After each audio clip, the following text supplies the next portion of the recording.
Hey, what's up there, YouTubers? It's me again, Brian, aka Gamer 55551. And before we get started, I do want to say there won't be any video review for this week and everything like that. Something kind of came up, so I gotta deal with it and everything like that. So just in case you're wondering, there will be no video review for this week and everything. But I do enjoy you watching my latest By Two Cent video for the week of January 19th to 25th, 2025, where I take a look at basically 4 stories that kind of caught my attention and give you my thoughts and my opinion of them. We'll be looking at I'm going to give my take on the Xbox Developers Direct that happened this week, though. A report from EA, about EA. Well, let's just say financially, some of their games missed their forecast, though.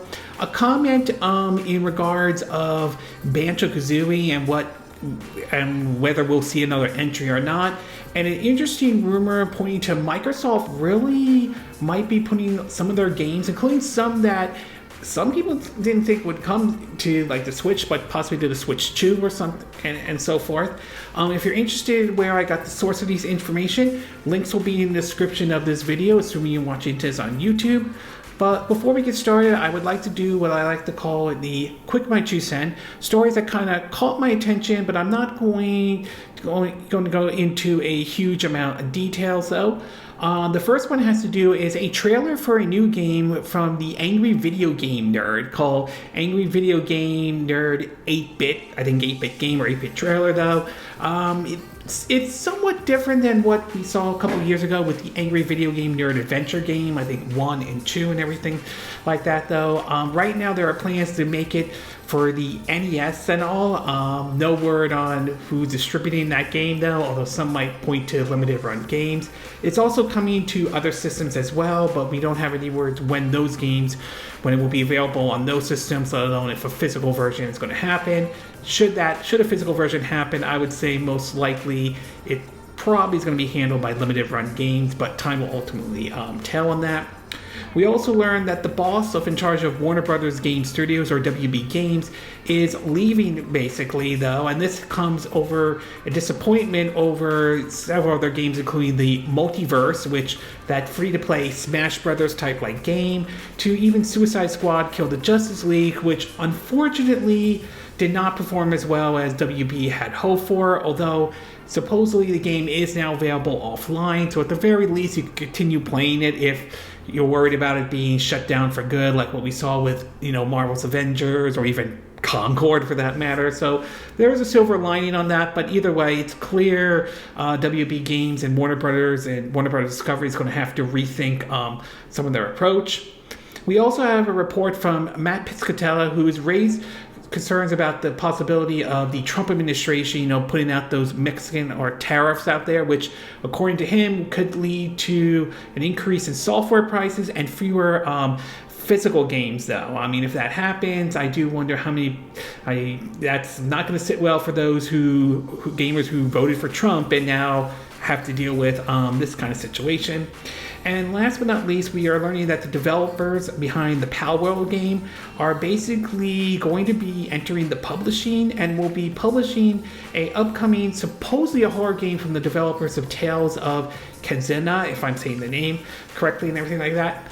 No release date has been given at this time, and as I'm sure you're aware, Palworld is still dealing with the lawsuit being filed by Nintendo over supposedly the gacha mechanics, although supposedly developers kind of changed some of that to try to at least maybe go around that mechanic and everything like that. We'll see how well whether this lawsuit plays out or not, though. I mean, yes, Nintendo has a good track record in terms of protecting their IPs and everything like that. They're very protective about it, but there are those who kind of question if Nintendo really went way overboard on this situation, but time will tell on that one, though.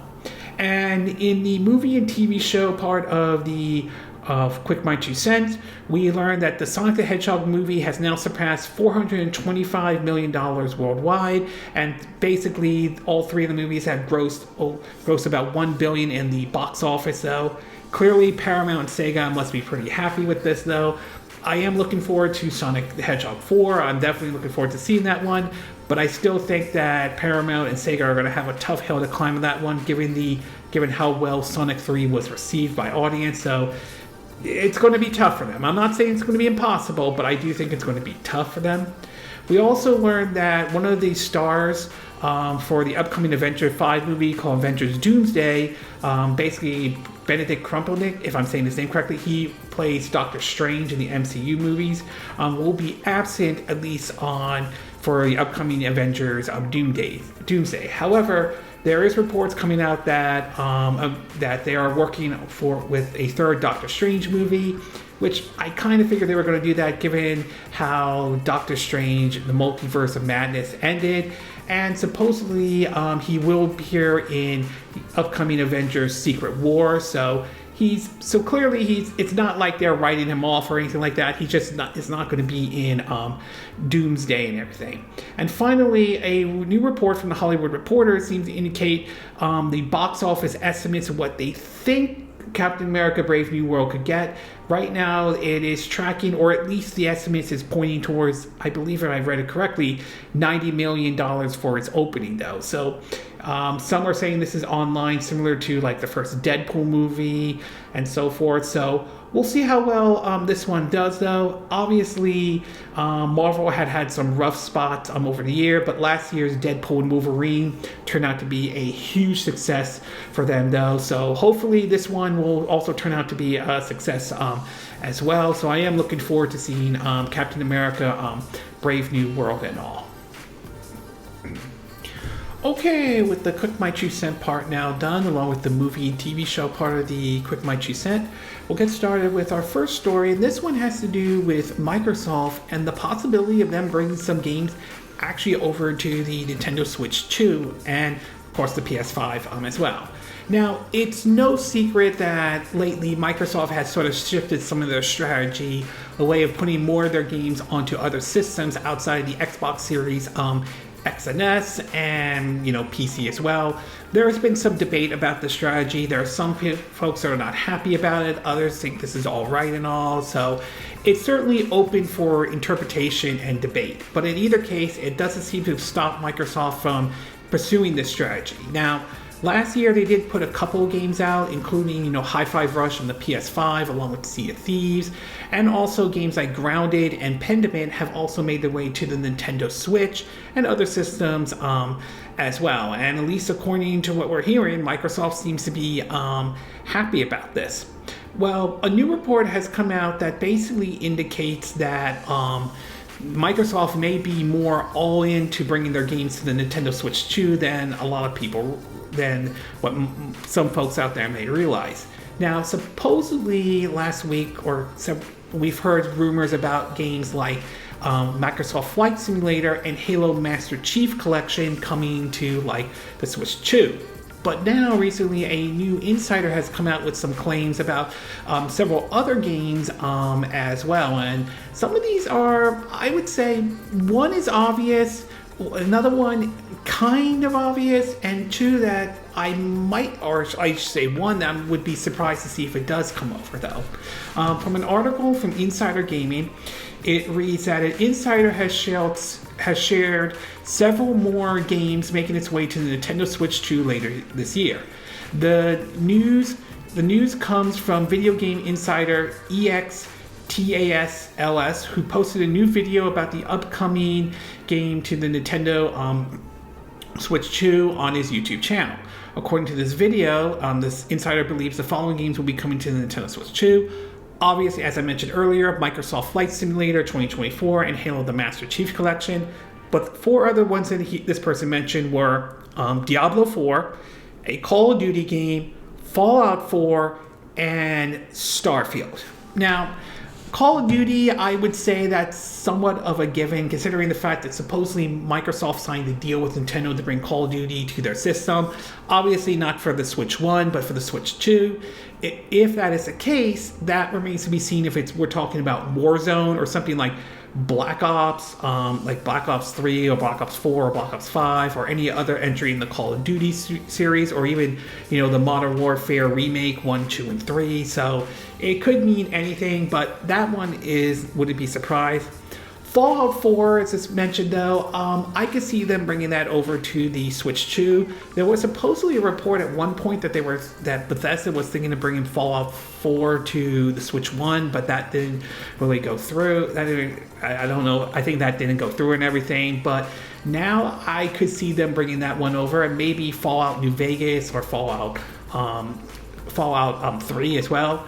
The other two on here, one it's gonna be interesting to see if they bring this over, and the other one I would be surprised if they do would be Diablo 4 and Starfield. Diablo 4, again, I'm not against that one coming over, but I do remember hearing how that one, has to have an always online collection, and you have to sign up to, I think, Blizzard.net in order to play Diablo 4. I'm very curious to see how that will work on the Switch 2, considering it's always online connection and all. But on the other hand, we had games like Fortnite, Paddling, Overwatch make their way over to the Switch 2 and always online games, and there doesn't seem to be any major issues with that one, so time will tell on that. Starfield would be very, very interesting if this report is true, though. That would be an interesting thing to see something like that designed for the Xbox Series X and S being brought over to the Nintendo Switch 2, though. I would be very curious to see how well that game would run and all on the Switch 2 hardware, though, as there are rumors pointing out to the Switch 2 possibly being as powerful as the Series S, or maybe a little bit more powerful, to being as powerful as the PS4 Pro, although there's some back and forth on whether that one's true or not. But that would be very interesting to see if Starfield would come to the Switch 2 and see how well that runs. I mean, if it runs well enough, then I could see it maybe appealing to those who like the idea of maybe a handheld version of Starfield and everything like that. Although I will say Starfield in general is certainly has gotten a mixed response. I like it though. I think it's Bethesda's best game that they have made, but I understand it's still a Bethesda game. Some folks either love or hate Starfield in general though. So either way, these are interesting rumors. Again, a grain of salt should be taken with some of these but given Microsoft's strategy of putting a lot of their games on multiple systems, I wouldn't completely rule out these games coming to the Switch 2 in general. And that would be very interesting to see how Nintendo fans would respond if these games were to come to the Switch 2. So overall, very interesting rumors indeed. Like I said, given Microsoft's direction, it's not out of the realm of possibility that they could make their way to the Nintendo Switch 2. But for now, it is a rumor, so a grain of salt needs to be taken on this though. Okay, we're going to take a quick break. When we get back, we'll get to part 2, and this one has to do with some comments made in regards of Banjo-Kazooie and all. So we'll take a quick break, and we will be right back.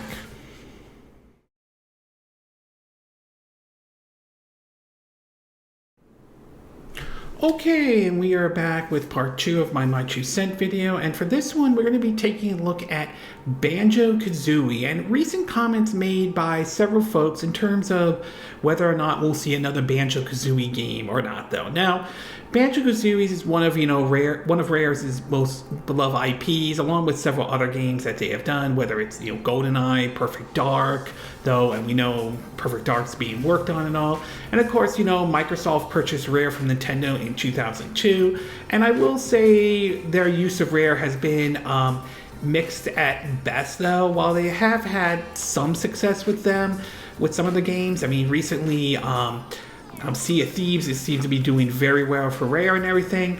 Others, not as much at all, though. But as far as Banjo-Kazooie, the franchise has been dormant since, Nuts and Bolts came out, and that one wasn't really, it got a mixed response for a lot of folks out there and all. And many have wondered if we'll ever see Banjo-Kazooie again, outside of making an appearance on Rare's Replay, to even, making an appearance in Smash Brothers, which a lot of people seem to have enjoyed. Well, recently there were some comments made by the developers of Ori and the Will of the Wisps. I think it was Moon Studio, and one of the composers to the Banjo-Kazooie series and all. Both of these are from Nintendo Life. The first one has to do with Moon Studios CEO, who the games that worked on Ori and the Blind Forest and Will of the Wisps. This is what the person had to say on social media about the game, about Banjo-Kazooie game, saying, quote, "They have been sitting on a Banjo-Kazooie with nothing happening there, even though a really talented developer could make a Banjo game that could rival 3D Mario and probably sell similar numbers." A couple of days later, though, one of the former composers of basically the Banjo-Kazooie series weighed in on this as well, and unfortunately he had to write 2 posts on X, formerly known as Twitter. One that later had to sort of like backtrack on some of his statements. The first one he made was, quote, "I've said it before, but I have zero hope for another Banjo game, plus all you diehard fans would instantly hate it and slag it off no matter how good it was. It'll never work." A couple hours later, he kind of backtracked this and sort of said, quote, "I hope the last tweet didn't come across as mean. The Banjo fanverse is a wonderful thing. The reaction when Banjo got into Smash Brothers is something I'll remember for the rest of my life." So he kind of had to backtrack on that statement and everything like that. Now, do I think a Banjo game could work? I think it could. I mean, if it is done the right way. And I think having that as part of your portfolio wouldn't necessarily be a bad thing for Microsoft. I mean, look at, let's say, Astrobot, for example. That game came out at a time where Sony sort of was in a rough spot. Concord had flopped, and there are certainly a lot of questions being raised about their live service approach, and still is, even as we speak. Yet somehow that game managed to not only sell very well, but win Game of the Year at the Game Awards and everything like that. And I really think Microsoft, particularly with Phil Spencer, should really take a look at that and consider bringing Banjo-Kazooie back, and maybe even Conquer as well. I think having some of those 3D platforms on there would definitely be a good thing indeed. Obviously, they would have to find the right developers. Maybe they could work with, Toys for Bot. I know they broke away from Activision Blizzard, but given some of the response they got with the Crash Bandicoot games and the Spyro Reignited trilogy, maybe work with them to consider bringing Banjo-Kazooie back.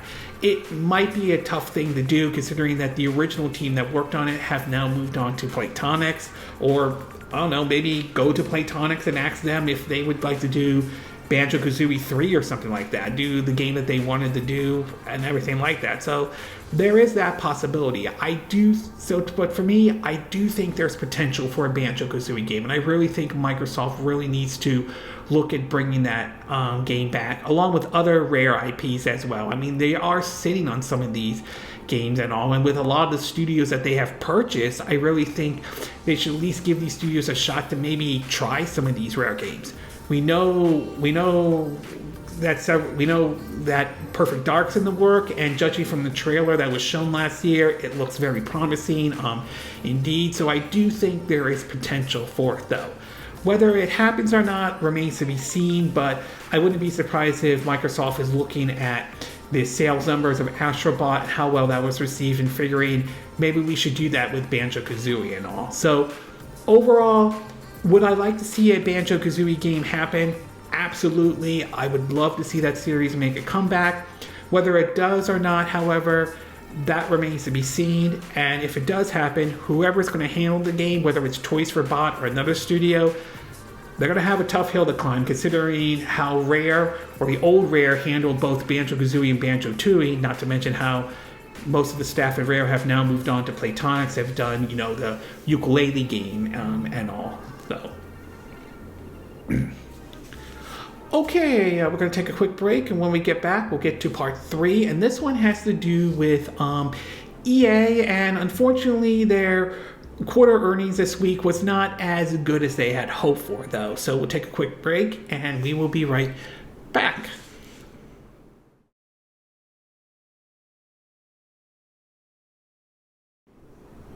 Okay, and we are back with part 3 of my 2 Cent video, and for this one we're going to be taking a look at EA, and unfortunately not a great fiscal earning or financial report that they had put out. Now, EA, I will say, certainly has a reputation, but not for all the good reasons.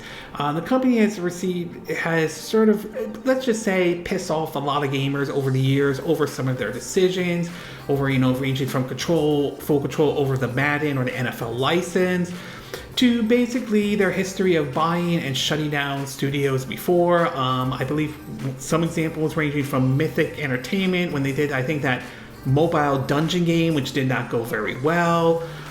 Westward with, Command and Conquer, to, Visceral Games, in which they did, Dead Space 3, which didn't go over well with everybody, and many accused EA of basically butchering Dead Space in general, to, basically I think it was Battlefield Hardline. And then, of course, there are some of their decision and their excuse of why they won't put their games on, the Nintendo Switch, despite the Switch doing and selling very well. So let's just say EA has sort of had some rough spots, including some of their studios, particularly with BioWare, with a lot of the veterans leaving. Mass Effect Andromeda, although I thought had some good ideas, there were technical issues not everybody sat well with. Anthem, unfortunately, did not go over very well. They're keeping the servers on right now, but God knows how long until they shut those servers down for good and everything. And now the latest financial report from EA has basically some of their games, including Dragon Age Veilguard, not meeting their expectations at all. In an article from Veterans Beat, it reads that, quote, Electronic Arts said today that its results for its third fiscal quarters and the March 31st fiscal year will be lower than expected because of weaker than expected sales from Dragon Age Veilguard and Global Football Soccer games. EA stock fell to 10.71% to 127.11, I think it's $127.11 in after-hour trading after the announcement. EA's initial guidance for fiscal year 2025 and anticipated mid-single-digit growth in live service net bookings. However, the company is now projected to a mid-single-digit decline, with global football accounting for the majority of the change.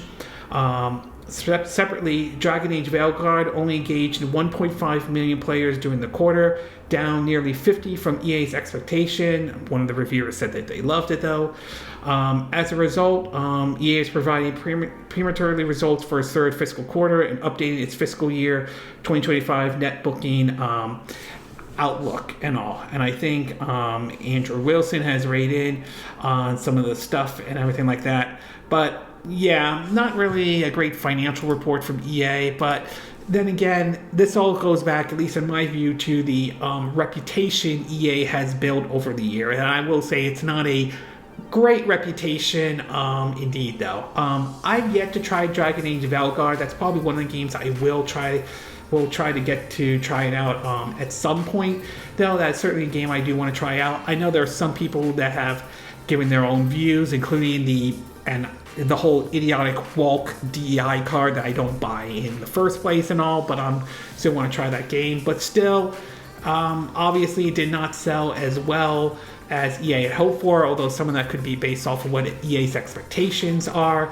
And it does raise questions about the upcoming Mass Effect game, and if that one doesn't sell very well, many fear that EA may end up, taking BioWare to the chopping block, as they have a history of closing a lot of these studios down, and that would be a shame if that happens and all. But yeah, I mean, we'll see. I don't think this is the end of EA, though, but it will be very interesting to see if they change course or anything like that. And that I will say that I don't think it sounds like the kind of situation Ubisoft is in, but I wouldn't be surprised if EA eventually goes down that route, and to be exact, though. So clearly something's going to have to happen and all. And yeah, and honestly, all I can say is I just feel, and I said this before, a lot of this is EA's doing. They kind of put themselves in this spot and everything like that. So we'll see how the next quarter is for EA, but obviously the football game without the FIFA license and Dragon Age Veilguard did not turn out as well as EA had hoped for. So overall, we'll see if EA can turn this around and everything, but their reputation, unfortunately, is still going to stick with them, and I think it's going to be very hard for them to sort of undo, the damage, the image that they kind of portrayed themselves in and all. Okay, we're going to take a quick break, and when we get back, we'll get to our fourth and final part, and this one has to do with the Xbox Developers Direct that happened this week. So we'll take a quick break, and we will be right back.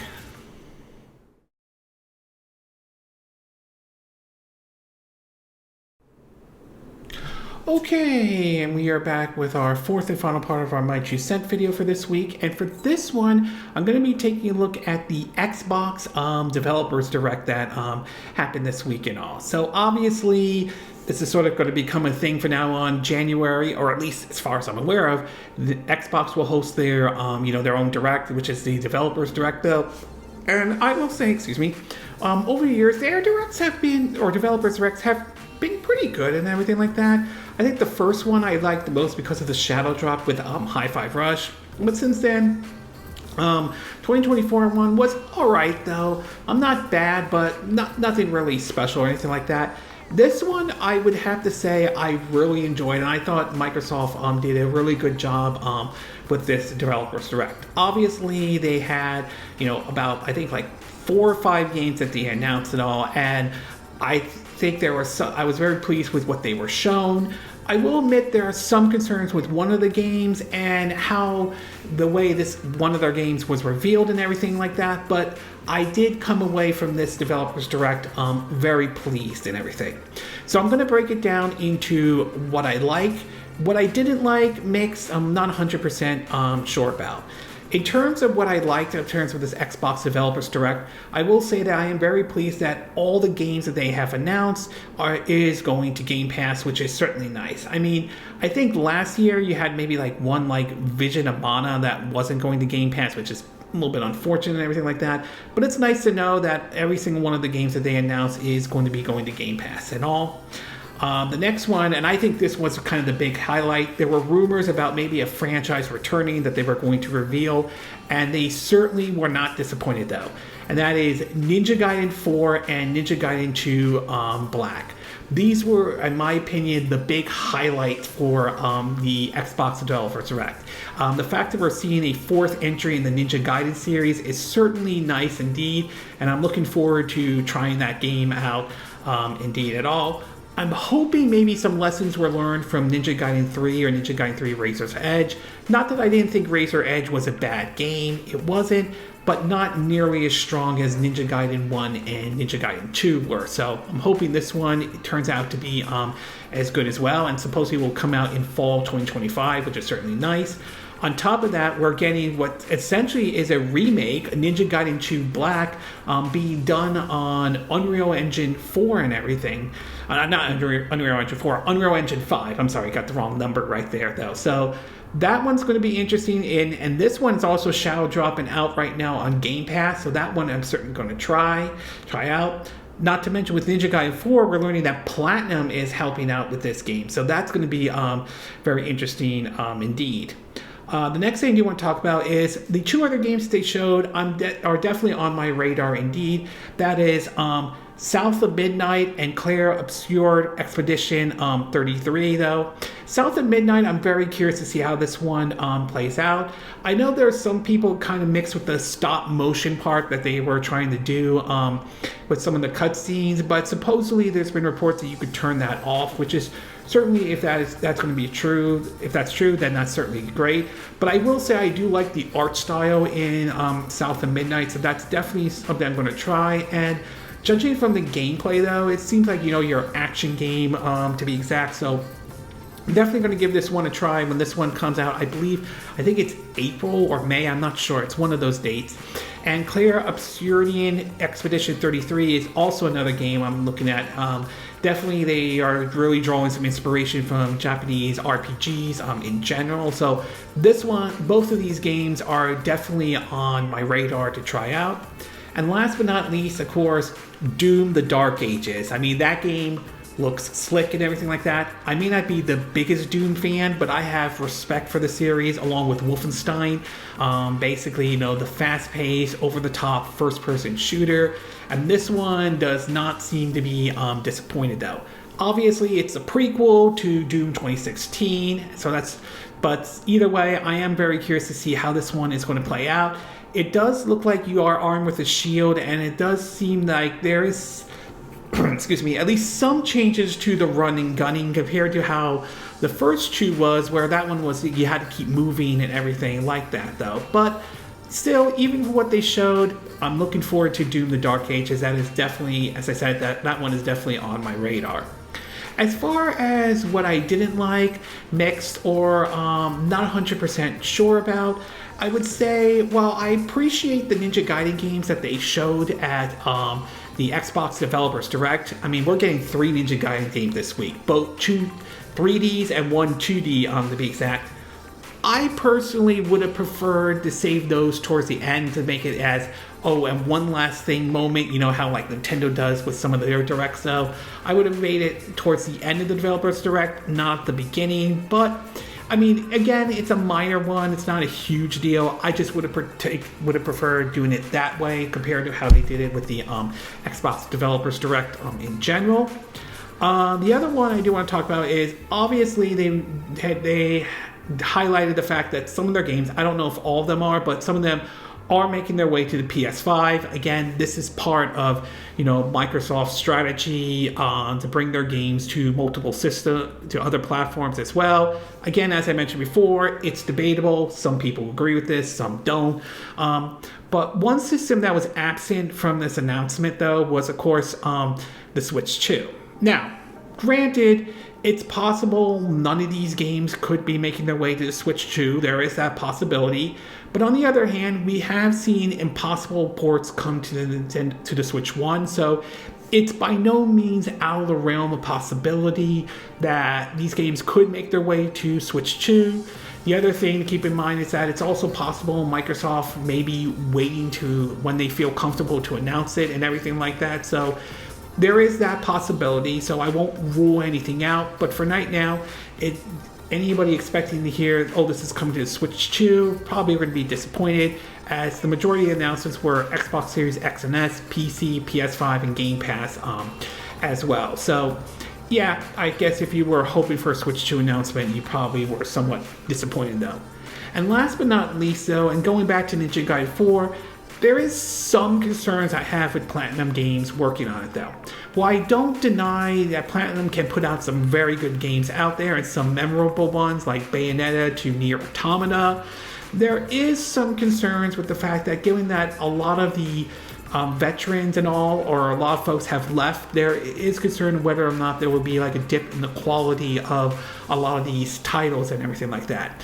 Obviously, what they showed so far with Ninja Gaiden 4, that doesn't seem to be the case, so I want to stop short in saying I'm writing Ninja Gaiden 4 off entirely, but I do have some concerns with some of the folks leaving that there may be concern about the future of Platinum, though. Again, we won't know until Ninja Gaiden 4 is out, supposedly in the fall of this year, so time will tell if maybe some people are maybe overreacting because of some folks leaving Platinum, that Platinum's dead or anything like that, so let's wait and see how this all goes. So I have some concerns, but I'm not writing Ninja Gaiden 4 off entirely or anything. Overall, I would say I came away very pleased with this Direct and everything. I thought this was a very well done Xbox Developer Direct. I think the games that they showed were really good. I think some of the big highlights were obviously Ninja Gaiden 4 and Ninja Gaiden 2 Black were probably the biggest highlights of them all. I think Doom the Dark Ages comes in second, and I think South of Midnight and Claire Obsidian Expedition 33 came in third. Obviously, they didn't grab the same kind of attention that Ninja Gaiden 4 and Ninja Gaiden 2 Black or Doom the Dark Ages did, but still worth taking a look at nevertheless, though. But in either case, I thought this was a very good Xbox Developers Direct. I think Microsoft did a good job with this one, though. I'm very curious to see if we'll see any, maybe during the summer, doing some of their presentations as well. So, yeah. this was very good. A lot of the games they showed were very pleased, and we'll see how these games play out, especially once they're released, especially on Game Pass in general. Okay, this concludes this My 2 Cent video for this week. And again, these are my opinion. What are yours? What are your thoughts about the rumors of some of these games Microsoft could be bringing over to the Switch 2, including a Call of Duty game, Diablo 4, and Starfield? Are these kind of games that would interest you if they were to come to the Switch 2? Do you think the Switch 2 could actually run these type of games? Indeed, if they could. What are your thoughts about some of the comments about Banjo-Kazooie? Do you think Microsoft should really revive Banjo-Kazooie, indeed, or do you think that series should remain buried? And if they do revive it, what development team do you think should take care of it? Do you think a company like Toys for Bot would be a good idea and all? What are your thoughts about this fiscal earnings from EA though? Do you think it's unfortunate this happened to EA, or do you feel like EA kind of dug themselves into the situation?